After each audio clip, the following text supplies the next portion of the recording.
Hi everyone, I'm Madison, and today I'm going to walk you through how to connect your personal device to the SmartBoard M Pro High Secure Series TAA interactive display.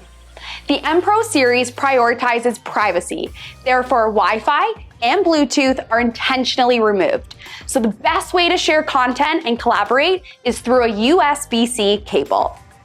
Connect the cable to your trusted PC or laptop, then go to the display and touch the home button at the front. Select your device from the menu, and that's it. The M Pro series becomes a second display. You can then go into your device's settings and choose whether you want the M Pro series to be a mirror or extension to your display as you normally would with any other video output. You can then ink over your content as you'd expect. Bring secure collaboration and successful execution to your team today with the M Pro High Secure Series TAA.